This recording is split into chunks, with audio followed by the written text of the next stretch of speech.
أعوذ بالله من الشيطان الرجيم بسم الله الرحمن الرحيم واستبق الباب وقدت قميصه من دبر وألف يا سيدها لدى الباب قالت ما جزاء من أراد بأهلك سوءا إلا أن يسجن أو عذاب أليم۔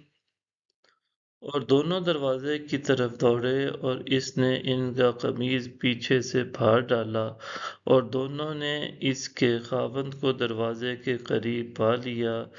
وہ بول اٹھی کہ اس شخص کی سزا جو تمہاری بیوی کے ساتھ برائی کا ارادہ کرے اور کیا ہو سکتی ہے سوائے اس کے کہ وہ قید کر دیا جائے یا اسے دردناک عذاب دیا جائے۔ قال هي راودتني عن نفسي وشهد شاهد من أهلها إن كان قميصه قد من قبل فصدقت وهو من الكاذبين۔ یوسف نے کہا اس نے خود مجھ سے مطلب براری کے لیے مجھے پھسلانا چاہا، اور اس کے گھر والوں میں سے ایک گواہی دی کہ اگر اس کا قمیض آگے سے پھٹا ہوا ہے تو یہ سچی ہے اور وہ جھوٹوں میں سے ہے۔ وَإِن كَانَ قَمِيصُهُ قُدَّ مِن دُبُرٍ فَكَذَبَتْ وَهُوَ مِنَ الصَّادِقِينَ۔ اگر اس کا قمیض پیچھے سے پھٹا ہوا ہے تو یہ جھوٹی ہے اور وہ سچوں میں سے ہے۔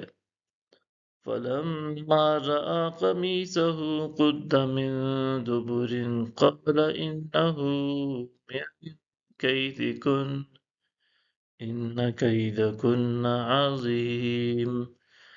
پھر جب اس نے ان کا قمیض دیکھا وہ پیچھے سے پھٹا ہوا تھا تو اس نے کہا بے شک یہ تم عورتوں کا فریب ہے، یقیناً تم عورتوں کا فریب بڑا ہوتا ہے۔